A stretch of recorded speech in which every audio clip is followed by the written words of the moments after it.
ونسلم على رسوله الكريم. أما بعد فأعوذ بالله من الشيطان الرجيم. بسم الله الرحمن الرحيم.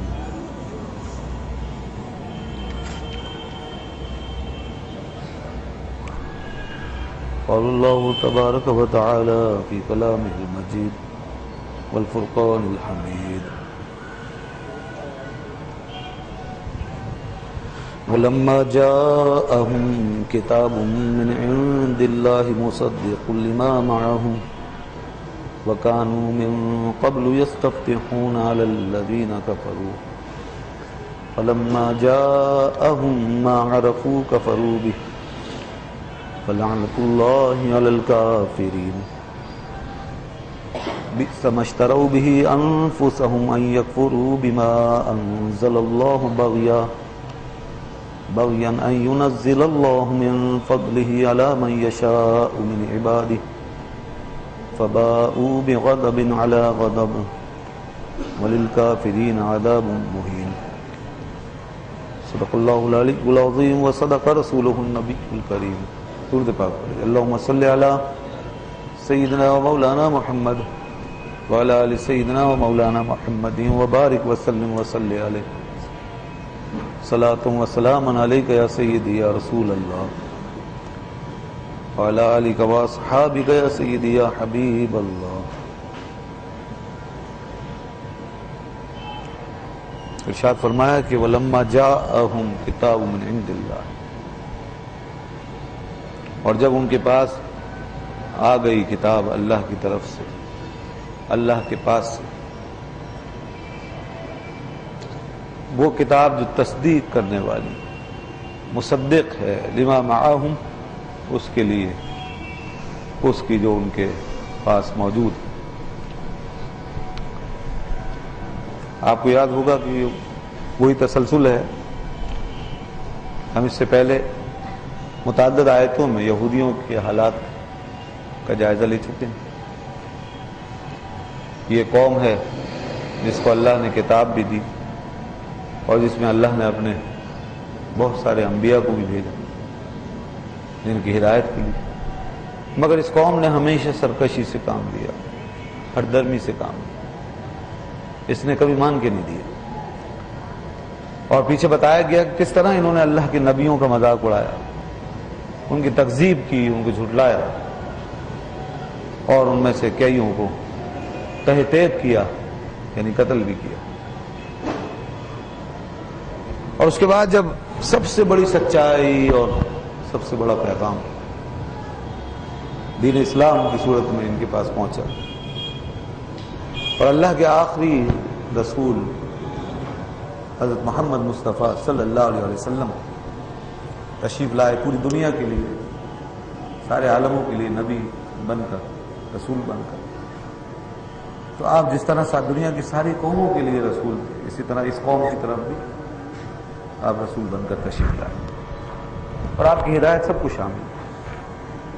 قرآن حکیم نازل ہوا، اللہ اسی کا ذکر فرماتا ہے کہ دیکھو اب یہ دور ہے، آخری نبی کا زمانہ آ گیا، اور اب قرآن دکھانا ہی چاہتا ہے کہ یہود کی روش بدلی نہیں ہے. یہ جس طریقے سے انبیاء بنی اسرائیل کے ساتھ سلوک کرتے آئے اور ان کی نافرمانی اور ان کے مقابلے میں ضد، ہردرمی، سرکشی، تو انہوں نے اپنی روش کو بدلا نہیں. یہی کچھ پھر بلکہ اس سے بھی بڑھ کر انہوں نے حضور نبی اکرم نور مجسم رحمت عالم صلی اللہ علیہ وسلم کے ساتھ بھی کی. اور وہ جو پیچھے تقتلون مضارع کا صیغہ آیا تھا نا، جس کا مطلب تھا کہ وہ قتل کرتے رہے اور کر رہے ہیں، نبیوں کی تکذیب کی، کر ڈالی، وہ تو ماضی میں بیان کیا کہ تکذیب کر دی سب کی، یہاں تک کہ آخری رسول حضرت محمد مصطفیٰ صلی اللہ علیہ وسلم.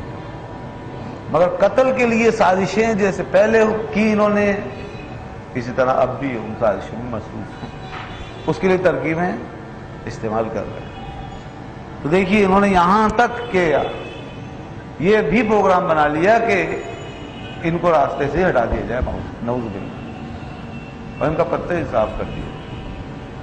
تو یہ اس قدر وحشی لوگ، اتنے ظالم، اتنے ضدی کہ نبیوں کے بارے میں ان کے خیالات۔ اللہ تعالیٰ فرماتا ہے جب کتاب ان کے پاس آئی تو کتاب بھی ہم نے اس طرح نہیں بھیجی کہ ان کے لیے کوئی بالکل اجنبی چیز ہو، ناقابل یقین کوئی صورتحال، اس کے مضامین و معانی ناقابل فہم، نہیں۔ کتاب کی صورت یہ تھی کہ مصدق لما معہم، یہ کتاب سابقہ کتابوں کے لیے اور اس کے مضامین کے لیے مصدق تھی، تصدیق کرنے والی۔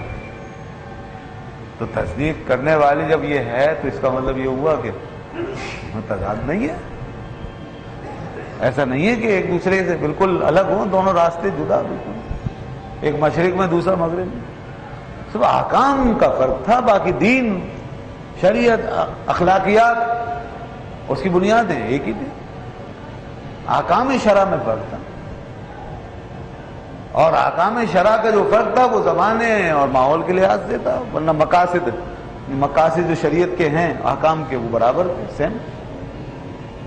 تو اس وقت بھی شرع کا مقصد اللہ کی بندگی کا درس، اور اس وقت بھی شرع کا مقصد اللہ کی بندگی کا درس، دعوت ایک ہی، بنیاد ایک ہی ہے، توحید، رسالت، آخرت، یہ عقائد، اس میں کوئی فرق نہیں۔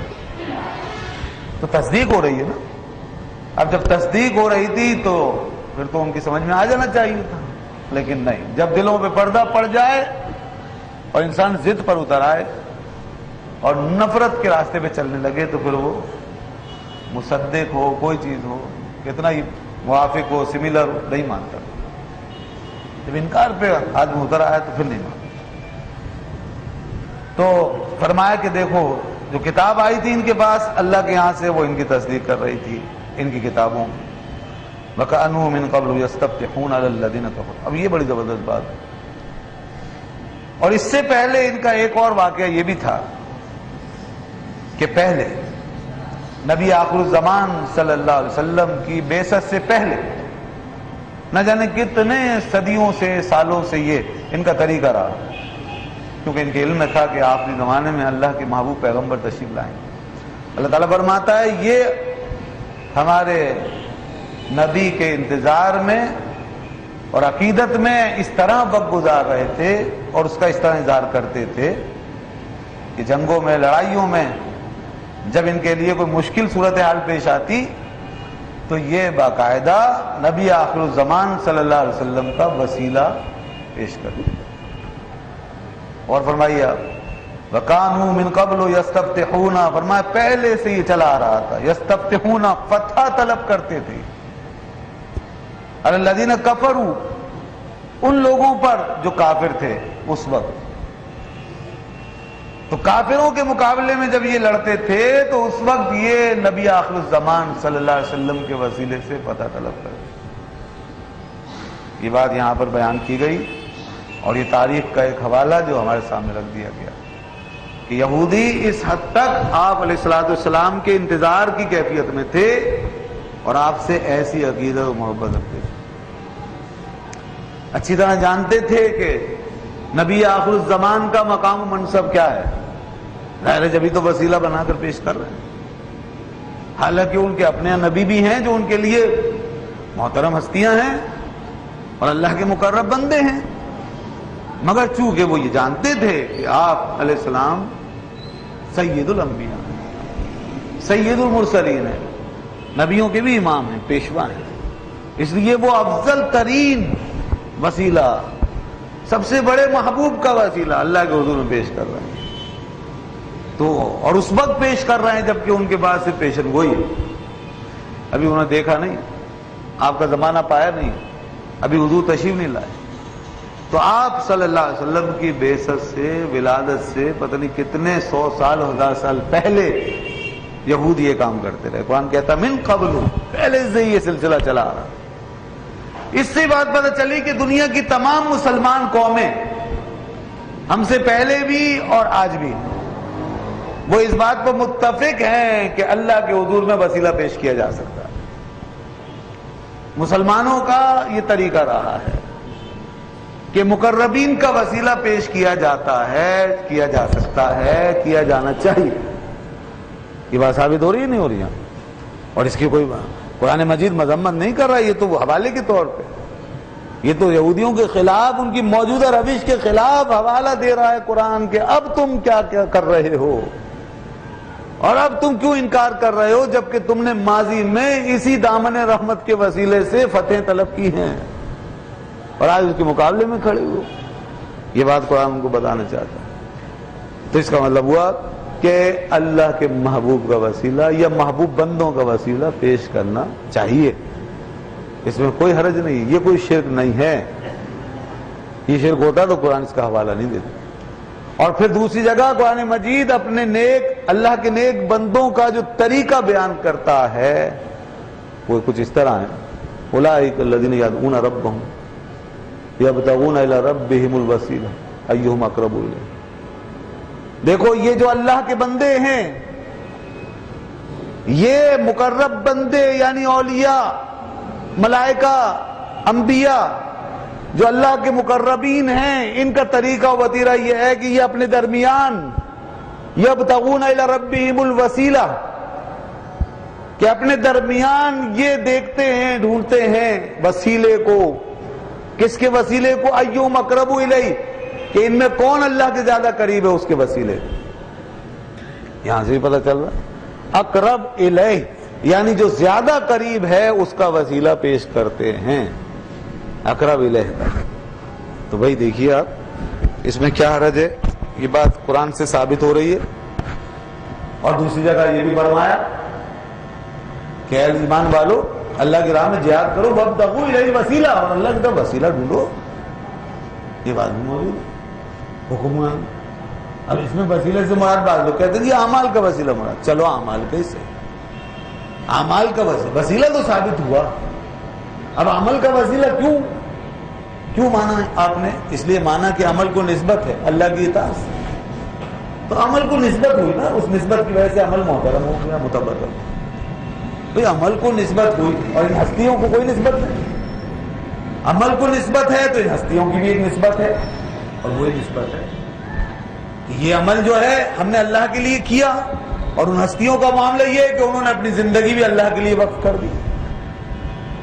ہمارا عمل بھی اللہ کے لیے ہوا تو وسیلہ بن گیا، اور وہ ہستیاں جو ہمیشہ اللہ کے لیے وقف ہو گئیں اور اس کی محبت میں فنا ہو گئیں اور اس کے خوف میں بھول گئیں، اور ان کا ایک ایک سانس جو ہے اس کی راہ میں، اس کی رضا میں، خوشنودی کے راستے میں بسر ہوا، تو ظاہر انہیں بھی نسبت حاصل ہو گئی اطاعت کی، محبت. لہذا جب عمل محترم ہوا تو اللہ کا نیک بندہ بھی محترم ہے اور وسیلے کے لائق. پھر عمل کے بارے میں تو ہمیں کوئی گارنٹی نہیں کہ مقبول ہوگا یا نہیں ہوگا، ہمیں کیا پتہ. اس کے باوجود اس کا وسیلہ بنانے کی بات ہے، اور کہا جاتا ہے کہ عمل کا وسیلہ پیش کیا جا سکتا ہے.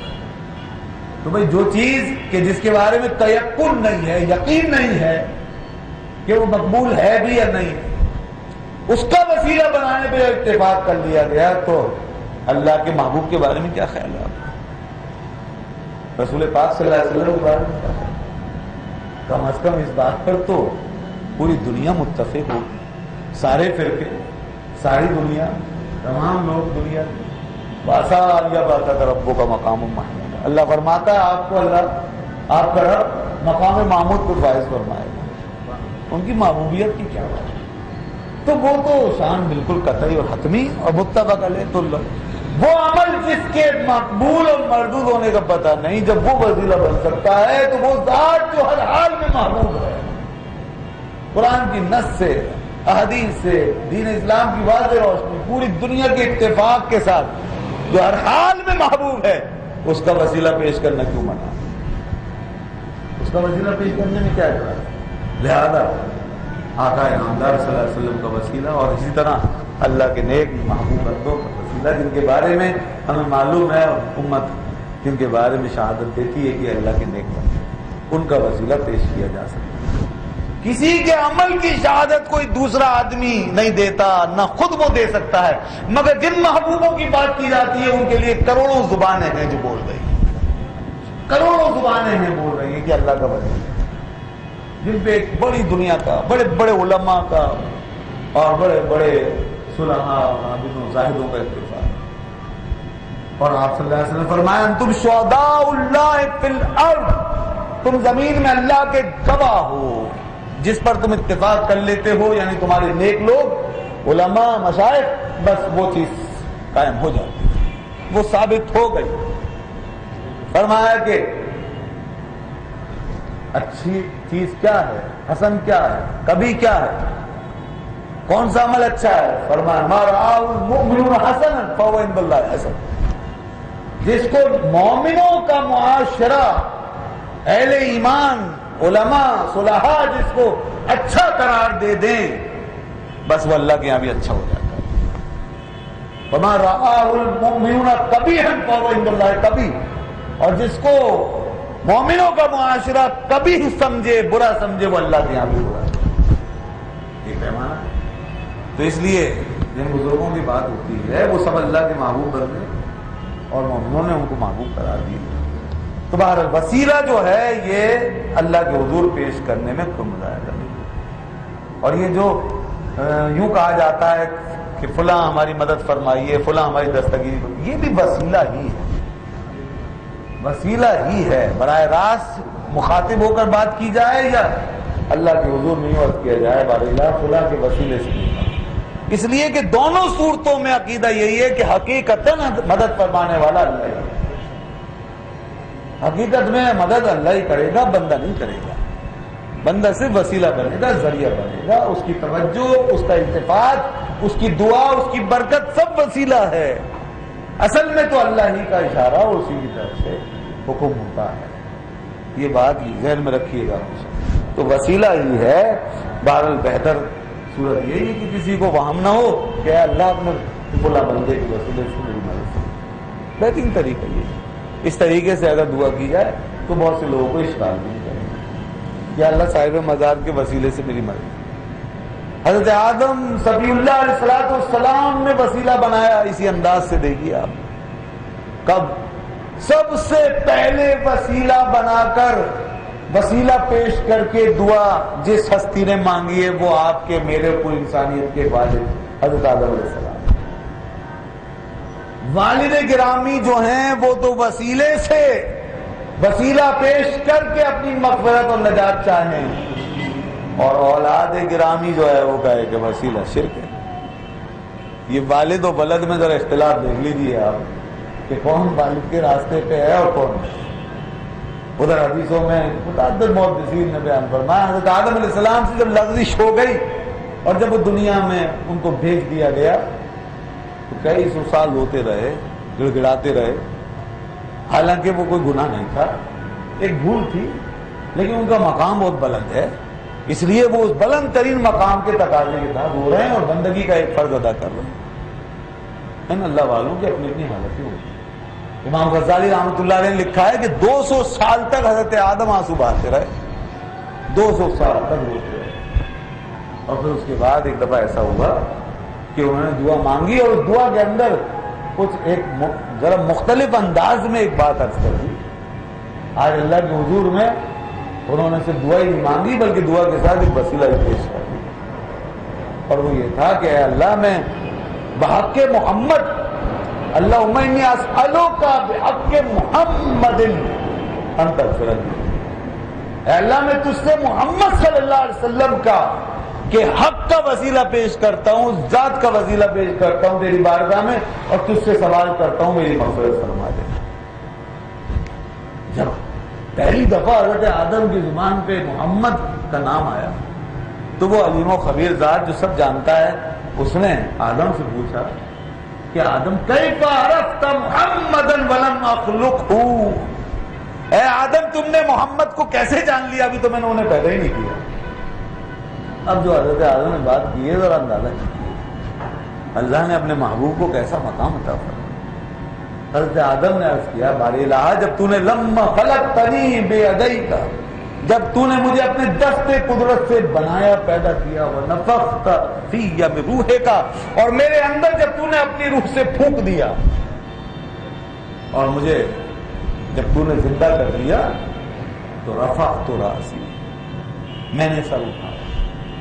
برأیت مکتوبا علی قوائم العرش لا الہ الا اللہ محمد رسول اللہ۔ میں نے سر اٹھایا تو میں نے دیکھا کہ عرش کے پایوں پر لکھا ہے لا الہ الا اللہ محمد رسول اللہ۔ میں نے یہ دیکھا کہ تیرا نام اور تیرے نام کے ساتھ ایک اور نام، حالانکہ تو وحدہ لا شریک ہے، اب یہ تیرے نام کے ساتھ جس کا بھی نام ہے، یعنی تیرا جو بھی یہ بندہ محمد رسول اللہ، یہ یقیناً تیرا محبوب ترین بندہ ہے، جس کا نام تو نے اپنے نام کے ساتھ لکھا ہے، یہ ہو ہی نہیں سکتا کہ محبوب ترین نہ ہو، جبھی تو لکھا گیا کہ سب میں زیادہ تجھے یہی پسند ہے، پوری کائنات میں سب سے زیادہ محبوب تیرے یہی ہیں، اس لیے تو نے اپنے نام کے ساتھ ان کا نام لکھا اور اس کو پسند فرمایا۔ تو بار الہ میں نے وہاں یہ نام دیکھا، اب میں اسی ذات اور اسی مقام مرتبے کا، یعنی مرتبہ محمدی صلی اللہ علیہ وسلم کا وسیلہ واسطہ تیرے لیے پیش کر بحق کے محمد۔ اللہ نے فرمایا آدم میں نے تمہیں بخش دیا، جب تم نے محمد صلی اللہ علیہ وسلم کا وسیلہ پیش کیا تو میں نے تمہیں معاف کیا۔ یہ ہے نبی پاک صلی اللہ علیہ وسلم۔ دیکھا آپ نے پہلا انسان اور ساری انسانیت کے والد حضرت آدم، جو نبی بھی ہیں، پہلے انسان بھی ہیں، انسانیت کے باپ بھی ہیں، وسیلہ پیش کر۔ تو بھائی وسیلے کا سلسلہ بہت پرانا ہے اور شروع سے چلا آ رہا ہے، انسانیت کے آغاز کے ساتھ ہی وسیلہ چلا رہا ہے۔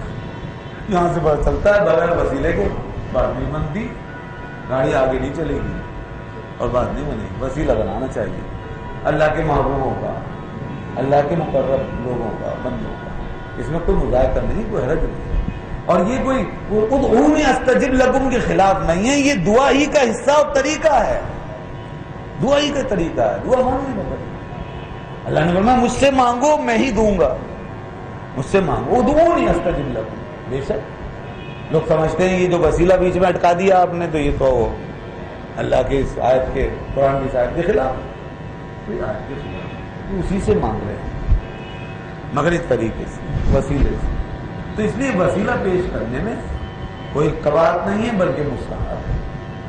ہاں کوئی یہ نہ سمجھے کہ فرض یا لازم ہے، بغیر اس کے دعا مانگنا حرام نہیں، یہ بھی نہ سمجھے، یہ بھی نہ سمجھے۔ ہم یہ سمجھتے ہیں کہ وسیلہ پیش کرنے میں دعا اقرب الی الاجابت ہو جاتی ہے، یعنی اجابت کے، قبولیت کے زیادہ قریب ہو جاتی ہے، اور یہ صالحین کا طریقہ رہا ہے، انبیاء کا طریقہ، اولیاء کا، یہاں تک کہ ہم سے پہلے مسلمان قوموں کا طریقہ۔ تو اس لیے بات خراب ہو گئی وہاں کہ جہاں لوگوں نے شرک، حرام، بدعت، کفر، پتہ کیا کیا فتوی دی، وہاں سے بات خراب ہوئی۔ اس کے بعد پھر یہ موضوع بنا اور اس کے بعد پھر دلائل دیے جانے لگے، اور اس موضوع پہ لوگوں نے تو بہت کچھ لکھا، بری بری کتابیں لکھی۔ جب تک اس امت میں اختلاف پیدا نہیں کیا گیا تھا اور ایسی چیزیں چلتی رہی تو اس قسم کے مسائل پر زیادہ زور بھی نہیں دیا جاتا، اور نارملی لوگ باقاعدہ اپنے جیسے چل رہے تھے چل رہے، وسیلے سے دعا کر لیتے تھے لوگ، کوئی اختلاف نہیں ہوتا تھا، کوئی ٹینشن نہیں، کوئی پریشانی نہیں، کوئی کسی قسم کا کوئی اعتراض نہیں۔ لیکن چونکہ اب یہ معاملہ ہو کر اختلاف ڈالا اور پھر طرح طرح کے فتوے، تو اس لیے اب اس کو پھر واضح کیا جاتا ہے اور اس کو موضوع بنایا جاتا ہے۔ تو اب موضوع بنا ہے اور اس پر باقاعدہ بحث ہوتی ہے اور کتابیں اور دلائل وغیرہ فراہم ہوتے ہیں، اس کا مطلب یہ نہیں کہ یہ چیز فرض ہو گئی، لازم ہو گئی، اگر کسی نے وسیلہ نہیں بنایا تو اس نے گویا حرام کیا، غلط نہیں۔ آپ ایسا آپ بھی نہ سمجھیں، ورنہ یہ دوسری غلطی ہوگی۔ ایک غلطی وہ کی دوسروں نے جو اس کو حرام یا غلط قرار دیا، دوسری غلطی یہ ہوگی کہ اس کو آپ فرض یا لازم سمجھیں۔ بہرحال پیش کرنا یہ میں نے بتا دیا، اس کا حکم یہ ہے۔ تو فرمایا یہودیوں کا یہ حال تھا آپ صلی اللہ علیہ وسلم کی آمد سے پہلے، تو وسیلہ بناتے۔ ہو سکتا ہے کہ بہت سے لوگ، خاص طور پہ ہمارے کمر بچے، یہ سمجھ رہے ہوں کہ یہودیوں کو کیسے پتہ چلا نبی پاک صلی اللہ علیہ وسلم کی آمد کا، ابھی تو حضور تشریف نہیں لائے۔ تو بھائی اس سلسلے میں یاد رکھیے گا کہ ساری امتوں کو آپ علیہ السلام کا علم ہوا، اس لیے کہ اللہ نے اپنے محبوب کو عرش کے پایوں پر اپنے نام کے ساتھ بیان کیا۔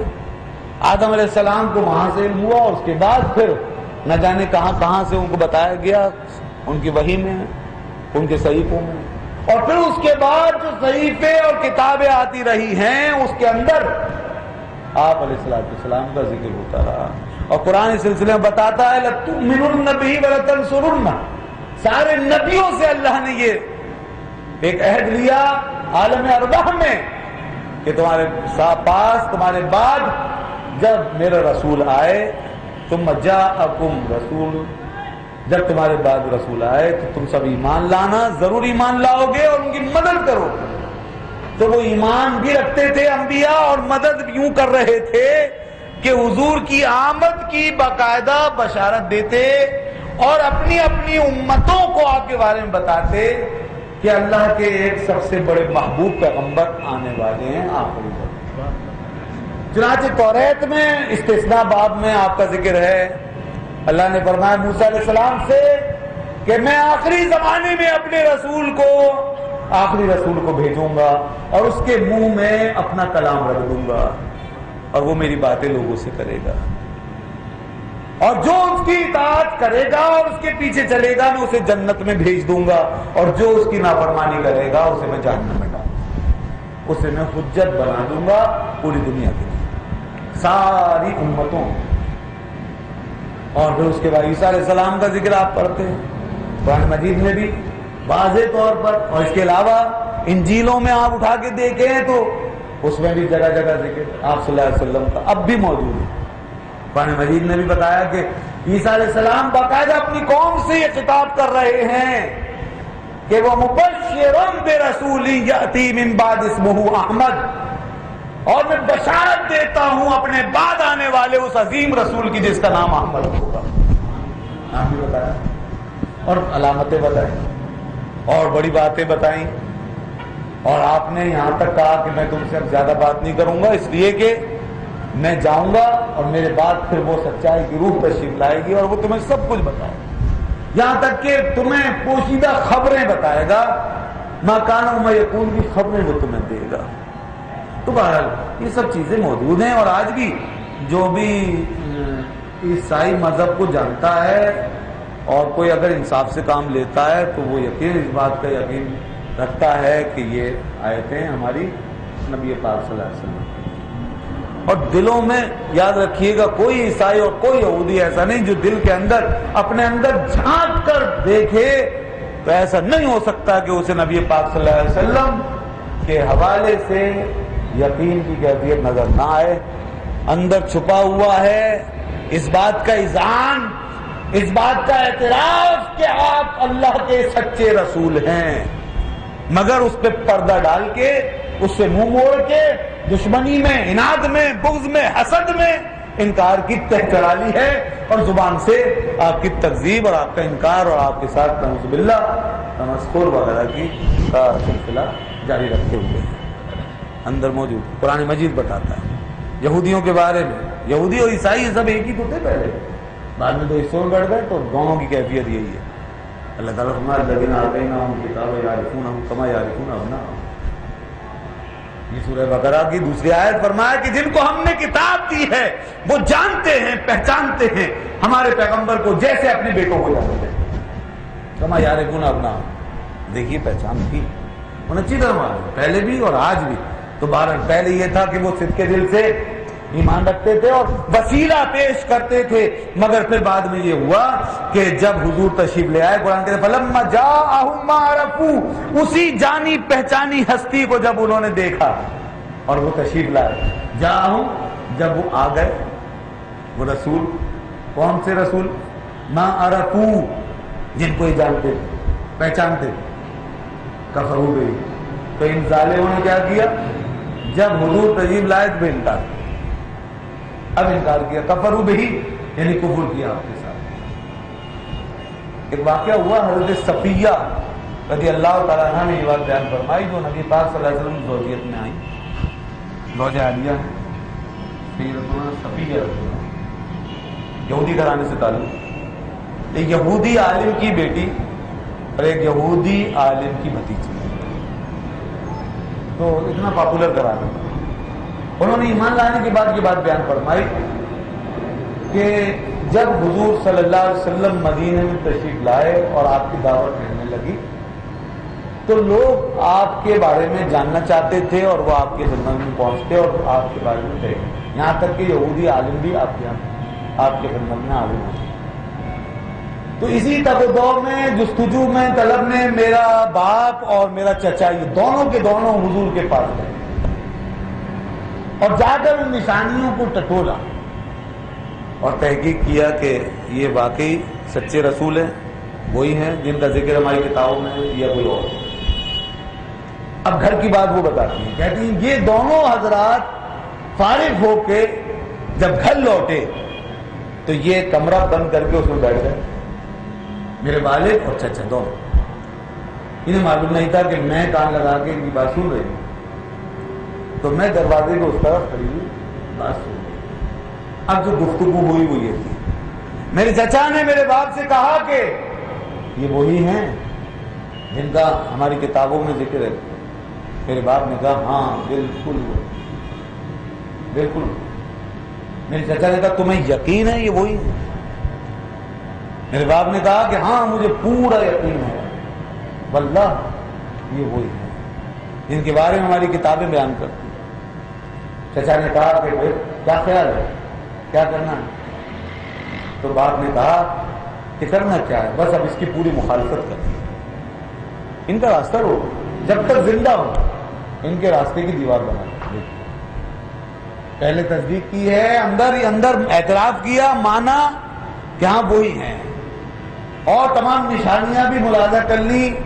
اب یہ گھر کی، وہ گھر کا بیڑی لنکا ڈھال والی بات، یہ گھر سے یہ بات نکلی ہے، گھر سے۔ بعد میں سیرت ہشام نے یہ باقاعدہ نقل کیا پورا واقعہ، بڑی مستند بات۔ تو اس طرح کی شہادتیں کہ یہ باقاعدہ مان چکے تھے اس وقت، قرآن بھی بیان کرتا ہے اور اس طرح کی تاریخی روایتیں میں ملتی ہیں، اور ان کی کتابیں بھی اس بات کی تصدیق کرتی ہیں کہ یہ مانتے تھے، جانتے تھے، پہچانتے تھے، اور اندر ہی اندر اس بات کا اقرار کرتے تھے کہ یہ وہی ہیں، سچے رسول ہیں اور آخری پیغمبر ہیں۔ انہی کے بارے میں تصدیق ہے ہماری کتابوں میں۔ مگر ان ظالموں نے دیکھو کس طرح حقیقت کو بدلا ہے، کتنا ظلم کیا ہے اپنے ساتھ اور پوری دنیا کے ساتھ۔ آج پوری دنیا کو گمراہ کیا جا رہا ہے، کفر کی دعوت دی جا رہی ہے، اپنے جھوٹے عقیدوں کی تبلیغ کی جا رہی ہے۔ یہ کتنا بڑا اندھیر ہے دنیا کے اندر، اور اس پہ کتنا پیسہ، کتنا سرمایہ خرچ ہو رہا ہے کفر کے ان راستوں پر چلانے کے لیے دنیا کو، اور مسلمان قوم کی مخالفت میں کتنی کوششیں ہوتی ہیں اور کس طرح کی لڑائیاں لڑی جاتی ہیں۔ دیکھیں آپ کے ایسی لڑائیاں لڑی جا رہی ہیں اور ایسی چیزیں، ایسی معاملات کو چھیڑا جا رہا ہے جن کی کوئی حقیقت نہیں ہے، جس کے خلاف خود ان کا دل گواہ ہے۔ وہ حجتیں قائم کی جا رہی ہیں جن کے باطل ہونے کا ان کا دل خود معترف ہے، جن کے بطلان پر، اور وہ سہارے پکڑے جا رہے ہیں کہ جو خود بے سہارا ہیں، اور ایسی عمارتیں کھڑی کی جا رہی ہیں جن کی کوئی بنیاد نہیں ہے۔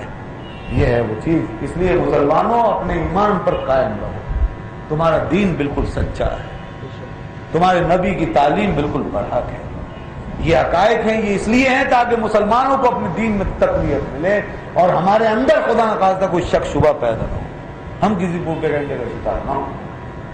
مادی ترقی اور سائنسی عروج یہ سب چیزیں ایک الگ چیز ہے، یہ چیزیں کوئی دلیل نہیں ہے، حق و باطل کا کوئی فرق ہے، امتیاز سے پیدا نہیں ہوتا ہے۔ یہ تو ہم بھی ایک زمانے میں اس میں ہم بھی آگے تھے، اور آج بھی اگر ہم ان علوم میں، سائنسز میں آگے بڑھیں تو ترقی کر سکتے ہیں، لیکن حق و باطل کا فرق سمجھنا ہے تو ان باتوں سے سمجھو، یہ ہیں وہ باتیں جو اصل سائنس ہیں، جو اصل حقیقت ہیں۔ یہ سائنس اس کے سامنے کچھ نہیں۔ سائنس حقیقت کی دریافت کا نام ہے نا، تو سب سے بڑی حقیقت یہ ہے کہ نبی پاک صلی اللہ علیہ وسلم کی شہادت، حضور کی حقانیت، حضور کی سچائی اور آپ کے دین کی سچائی کا اعتراف دنیا کے ہر کافر کے دل میں اترا ہوا ہے۔ بڑے بڑے مذاہب کے سینوں میں، صحیفوں کے اندر پیوست ہے، مگر دشمنی اور عناد نے ان کو اندھا کر رکھا ہے۔ ان کی کتابوں کے اندر، ان کی آیتوں میں چھپا ہوا ہے اور واضح ہو رہا ہے۔ اور وہاں دیکھیے کہ ان آیتوں سے ثابت ہو رہا ہے کہ اللہ کے نبی حضرت محمد مصطفیٰ صلی اللہ علیہ وسلم سچے نبی۔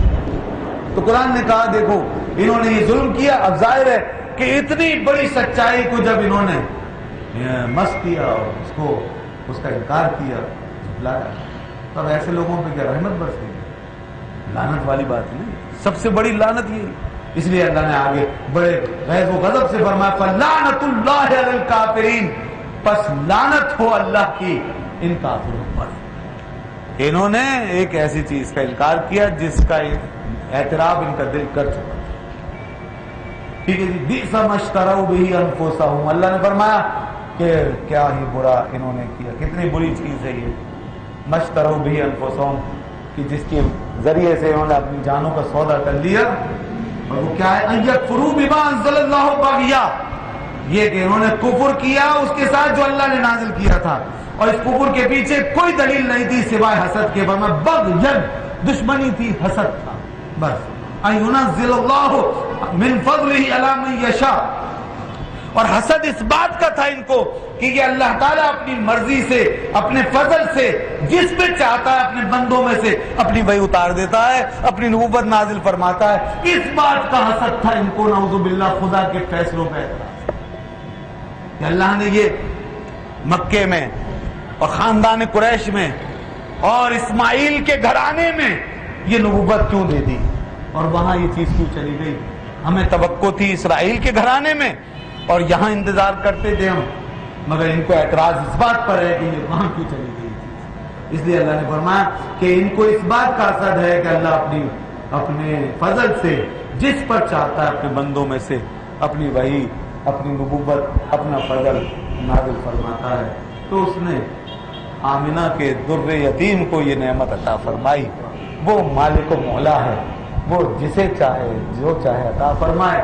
لہذا اس نے ان کی توقعات کے برخلاف حضرت اسماعیل علیہ السلام کی اولاد میں، بنی اسماعیل میں ہزاروں سال کے بعد پھر وہ اپنے نبی کو، آخری نبی کو نبوت کا تاج پہنا کر کھڑا کیا اور ساری دنیا کی بادشاہت اور حکمرانی کا سہرا ان کو سنبھال دیا. یہ اللہ کی شان. تو فرمایا کہ فَبَاءُوا بِغَضَبٍ عَلَىٰ غَضَبٍ، اللہ سے لڑ رہے ہیں، اس کے فیصلوں پر اعتراض کر رہے ہیں. فرمایا تو پھر یہ مستحق ہیں غضب کے اوپر، ایک غضب کے بعد دوسرے غضب کے مستحق ہیں. وَلِلْكَافِرِينَ عَذَابٌ مُّهِينٌ، اور کافروں کے لیے اہانت والا عذاب ہے، یعنی توہین آمیز ایسا عذاب ہوگا ان کافروں کو کہ ان کی ساری عزت اور ساری نیک نامی جو انہوں نے جھوٹے طریقے سے قائم کر رکھی ہے یہ سب برباد ہو جائے گی اور عزتیں خاک میں مل جائیں گی. اور دکھ انکا انت العزیز الکریم ان کو سننا پڑے گا. تو مہین اہانت آمیز عذاب. اللہ تعالیٰ ہمارے دین ایمان کی حفاظت فرمائے اور باری تعالیٰ ہمیں اس قسم کی سازشوں سے محفوظ رکھے کہ جو ہمارے دین کے خلاف دنیا کی دشمن قومیں کر رہی ہیں، اور ہمیں اپنے عقائد پر قائم رہنے کی توفیق. آپ صلی اللہ علیہ وسلم کا وسیلہ اور آپ کے امتیوں میں سے جو بڑے بڑے لوگ ہیں، اولیاء ہیں، صدیقین ہیں، شہداء ہیں، باری تعالیٰ ان کا دامن، ان کا وسیلہ ہمیں یہاں بھی عطا فرمائے اور قیامت کے دن بھی عطا فرمائے. آخر میں جیسا کہ اعلان ہوا تھا شب برات کی آمد ہے، تو 2-4 منٹ اس کے لیے ہم وقت کر لیتے ہیں. شب برات آ رہی ہے، شعبان کا مہینہ ہے، بڑی مبارک رات، شب قدر